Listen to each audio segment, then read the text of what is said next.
Oi pessoal, tudo bem? Meu nome é Larissa e hoje eu estou aqui para falar um pouquinho com vocês sobre uma disciplina chamada Materiais de Construção. Essas aulas elas são voltadas para o curso técnico de nível médio de edificações. Então, se você está aqui por algum motivo específico e esse não é o seu curso, lembre-se que esse material ele pode não te atender completamente, tá certo? Então eu vou falar um pouquinho com vocês hoje sobre a disciplina de materiais de construção e uma das primeiras coisas que a gente precisa saber é por que estudar materiais de construção. Então, a gente precisa de um arcabouço muito gigante, né, muito grande, para que a gente possa especificar esses materiais corretamente, para que eu possa fazer um uso adequado, para que eu tenha uma edificação que se comporte da melhor forma possível.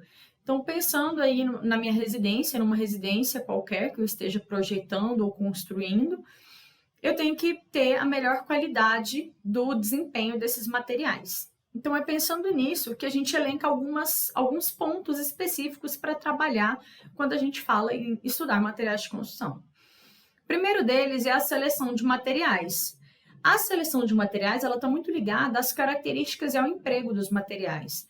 Então, é para que eu saiba escolher esses materiais corretamente, para que eu saiba escolhê-los da melhor forma possível. O segundo ponto é a parte de especificação, que são as especificações técnicas dos materiais, para que eu consiga especificar isso, seja para uma compra, seja num orçamento, seja para participar de uma licitação, né? Seja para escrever o manual do usuário, para que eu consiga fazer isso da forma correta.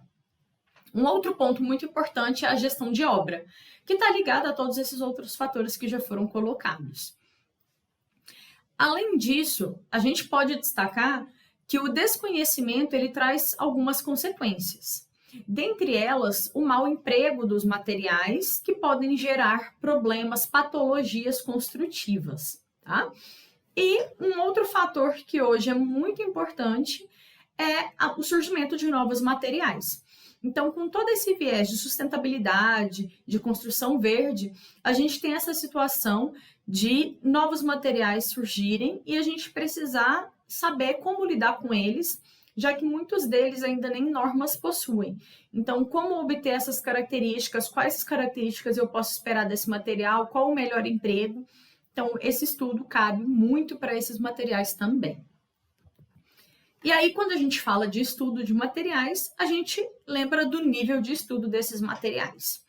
Dentro do nível de estudo, eu posso ir de uma escala subatômica a uma escala macroscópica, que eu vario de uma escala nanométrica até uma escala métrica, milimétrica, métrica, que é a nossa escala conhecida.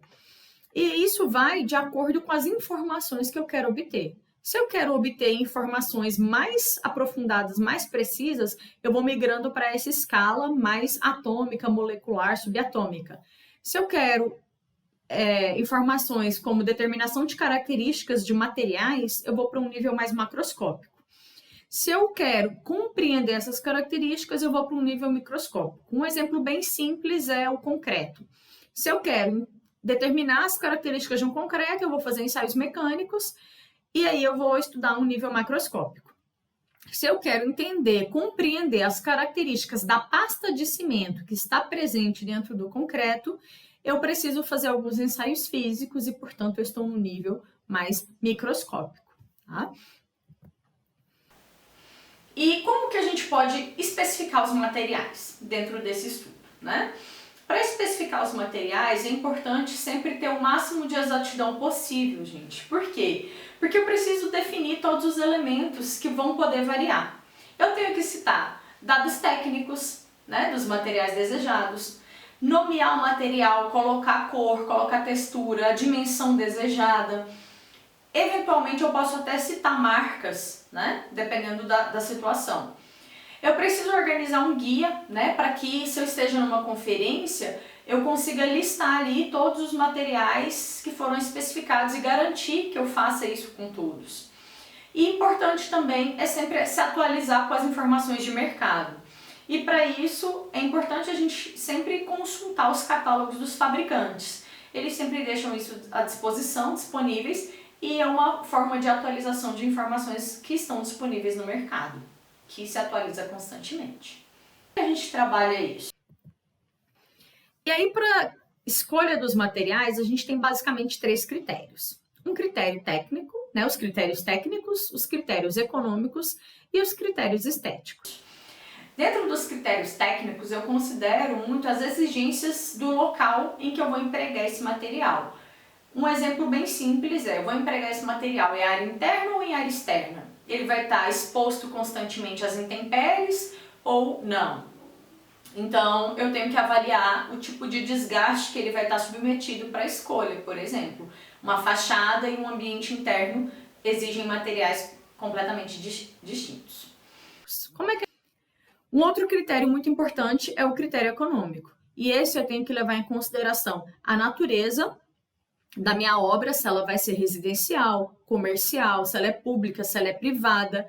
Eu tenho que verificar os recursos disponíveis, se eu já tenho um orçamento pré-determinado, se eu não tenho. Então, tudo isso tem que ser levado em consideração quando a gente trabalha com critérios econômicos. Uma outra situação são os critérios estéticos, e esse é o mais subjetivo de todos, porque ele se trata basicamente do gosto, né? Mas não é só o gosto específico por um material, ele tem que fazer parte do projeto. Então, normalmente nos projetos, os projetos que são acompanhados, né, por designers e arquitetos, muitas vezes já vem com a especificação de qual material ele vai utilizar ali.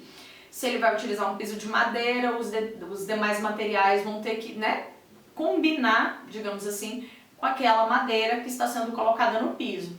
Então, esse tipo de escolha a gente fala que é um critério estético. Para o estudo de materiais, é importante também que a gente tenha conhecimento, relembre os esforços aos quais os materiais estão sujeitos. Isso são alguns conceitos lá da física que a gente vai relembrar e basicamente os que a gente precisa recordar são o esforço de tração, de compressão, de cisalhamento, flexão e torção. Esses são os mais comuns que a gente vai utilizar dentro da disciplina de materiais de construção. Na próxima aula eu vou falar com vocês sobre agregados e aí a gente começa efetivamente o primeiro tópico de materiais de construção. Vejo vocês na próxima aula. Até lá!